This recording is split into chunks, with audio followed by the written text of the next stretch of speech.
Welcome to Avritt's Academy. I am Katherine Avritt. This is a broadcast dedicated to Christian educators both at home and in the classroom. Today we're going to talk about I Need a Lifeline.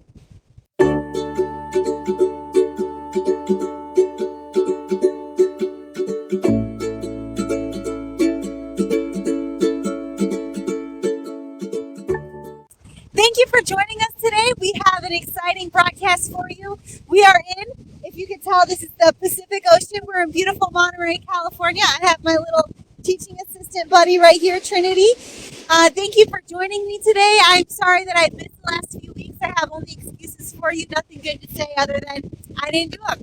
So today I just want to give you a quick broadcast about I need a lifeline. As a teacher, sometimes we just need to ask for help.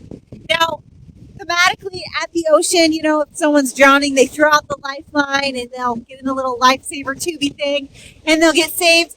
Another way to think about lifeline is, I don't even know if it's still a thing. There's a show called Who Wants to Be a Millionaire, and you ask questions.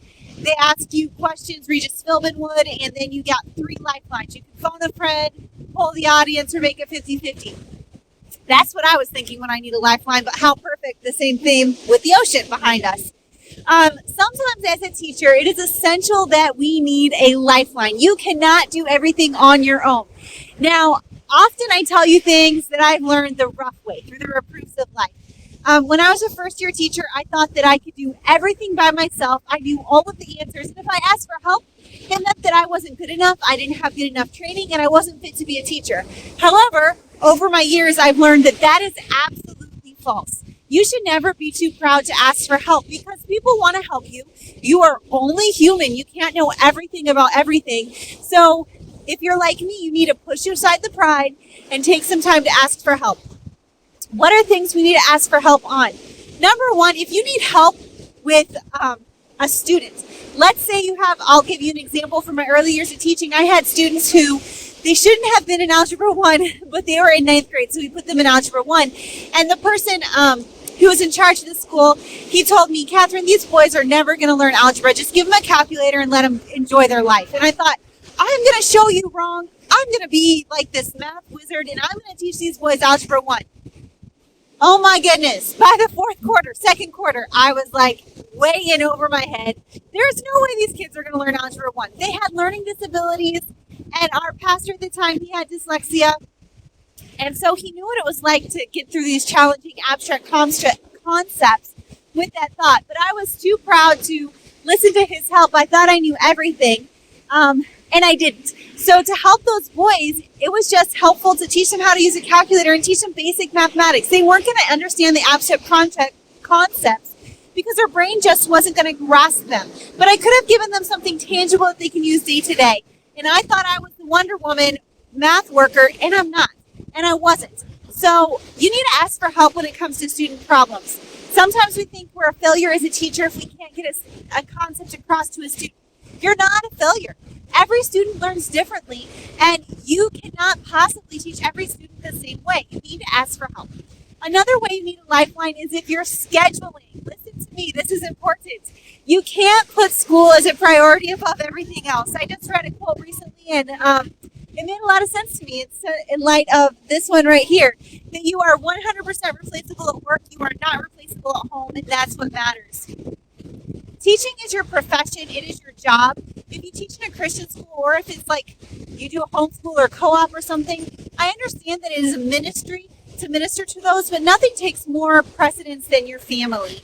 So if you are scheduling yourself with doing all your lesson plans, which you need to do. I am 100% about being caught up on lesson plans and being caught up on grading. But if you're putting all of that as a priority over your family, been there, done that, leaving the house at 6 in the morning, neglecting to make my husband breakfast because I have to get to my books graded or whatever, it's not worth it. And sometimes as a first-year teacher, you think that you want to impress everyone, and so you take all these things upon yourself and you don't ask for help. Others want to help you. If you leave the workday or the work week and think, oh, I have the fundraiser and I have the field trip and I have this Christmas program and I have all of these things, the party and the PE clothes, and you take it all on yourself, ask for help. People can't help you if they don't know that you need help. And there is no shame in asking for help, saying, going to another teacher, I'm struggling with this field trip. Can you help me plan it? Maybe party. Maybe you can come up with the games, you can plan the food or whatever. There is no shame in asking for help, because if you overload yourself with school, you're not going to have any time to give to your precious family. And if you're in a homeschooling situation where it is your family, that, my hat's off to you. You have to learn the delicate balance of this is school time and this is family time. And if you try to put everything, and there's seasons where it's going to be out of proportion, right?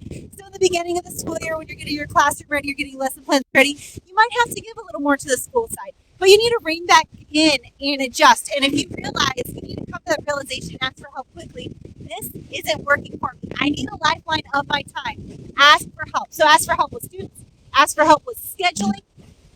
Ask for help from parents. Maybe there's something you can't accomplish on your own. Maybe you have yard duty and lunch duty and all of these extracurriculars, and you can't do it on your own. Ask parents, would you mind coming in to do morning yard duty from 7:15 to 8 o'clock? Would you mind coming in and doing lunch? Or can you come in once a week and do art class? Of course, I'd leave you with this. Always get that approved by administration, right? Because they know what's best. And, if you're leaving your young people in charge of another adult, you need to get that approved. But ask for parents' help. So I just want to give you a quick video today letting you know it's okay to ask for help. As a person, I'll confess my sin to you, who is full of pride and doesn't like to ask for help.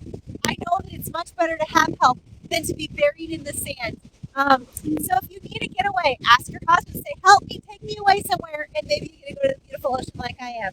Anyway, I hope you have a great week of Christian education. If you'd like to hear more episodes, go ahead and subscribe, and you can listen to our podcast wherever you can listen to them, which is so exciting. Avritt's Academy. Have a great week.